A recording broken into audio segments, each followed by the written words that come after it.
Good question. Never talked about it before that I remember. I was looking at those shadows today, wondering how Giacometti got in that painting. You can sneak in all kinds of things, that's true. Although you paint everything with a kind of objectivity at arm's length, with sometimes a little bit of coolness, many of your subjects have autobiographical roots. How do these paintings talk about you and your life? You've talked a little bit about how they come from memory.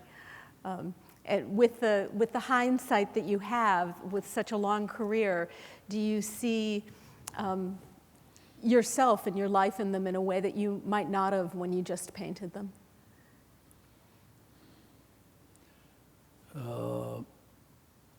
It's awful hard to talk about oneself, I think, because you have to ask a philosophical question whether we have self,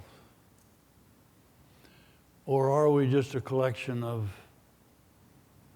our apperceptive mass, all the experiences we've had, all the people we've known, the people we admire, we want to emulate.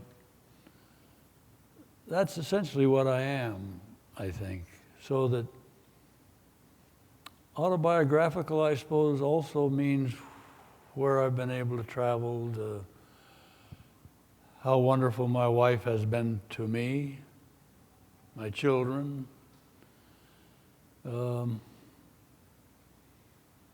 But how do you say it again? Autobiographical? It's a strange word to me. And I think one of my quarrels with modernism is the emphasis on the so-called self. I'm not sure we have one. And that isn't bad. At least in terms of Eastern philosophy and other philosophies, they don't really stress that, do they? The idea is to become one with others, to surrender your private, selfish self to something bigger than you are. That's, I think, important. I think the charge and responsibility of painting really is to merge with your tradition, to respect it.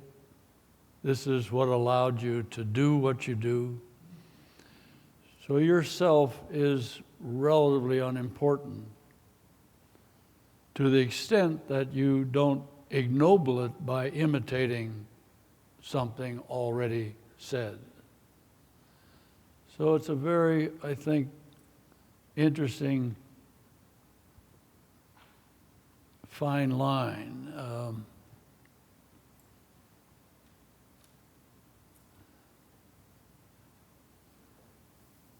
It's interesting to note in that same line, maybe, with students who feel everything has been done in painting.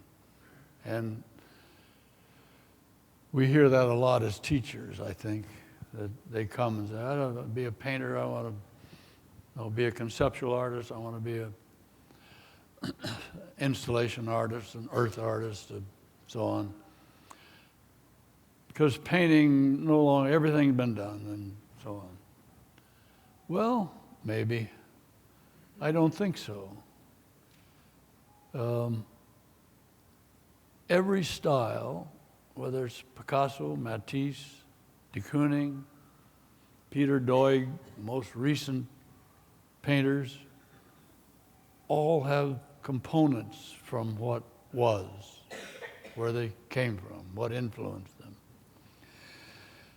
So you have this wonderful opportunity, I think, of, yes, well, if I don't ignore tradition, I use it as a value goal. In other words, I want to be as good as I possibly can to make things well. Maybe if I really work hard, I can get something personal something that means something to me. It may look a lot like many people. For instance, a good example is Van Gogh. Van Gogh looks like a lot of people. I mean, he's, one part Monticelli, one part pointillist, one part French tapestry, 3 parts Millet, 9 parts this, 7 parts that. And art historians can tell you right away, well, that's an influence from so-and-so, this is an influence from there. And then we all stand back a minute and look at his painting. And what in the hell is it? It's something about Van Gogh.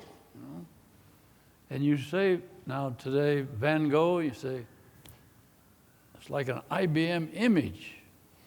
I go out in the street and the damn trees look like Van Gogh. So it comes to this potential in painting to have the wonderful opportunity and possibility of making a different visual species. That's marvelous.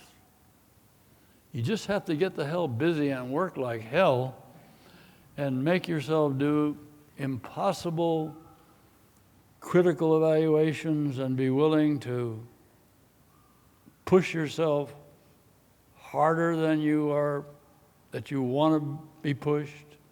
You have to make lots of mistakes, get lots of criticism. Doesn't this sound rotten? Wayne, have you always painted every day? You ask my wife, how much do I paint? Every day. Not to her satisfaction. I'm supposed to be home helping her with the gardening. I don't. With all of the seriousness and the honesty with which you approach the tradition of painting, many of your works also have a very warm and very humanistic humor to them. Think of the one in back of us, a state which is its own little pinnacle of territory, but also an isolated island. And I think there's humor in many of your things. Is that conscious? Does it arise as you're painting? Thank goodness you said that. I love it when people laugh at the work. And it's funny work. I mean, it's strange. There's a lot of caricature. I'm an old cartoonist, and critics have often designated, oh, he's just a painting cartoonist. They don't know what a big flattering thing that is for me. I love cartoons. I love caricature. I think the stylistic tradition of pinpointing, let's say, the character of style, you're really talking about caricature. And not just about linear caricature, not just about disassociated sizes, but also the caricature of color, the caricature of space. These are the elements by which we develop stylistic variants. So humor for me is something vastly underrated. I can't understand why they don't have an Academy Award for comedies, for instance. Why is that? Comic, tragic, and no Academy Award for humor. That's scandalous.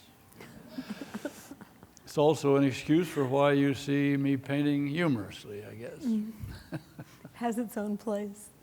The exhibition was installed by Jody Throckmorton, and as Jody's been doing tours of the show, she said one of the things that people always ask her is about your signature and the variation of your signature, and the signature that sometimes looks like has a little heart by it. Is there any significance to that?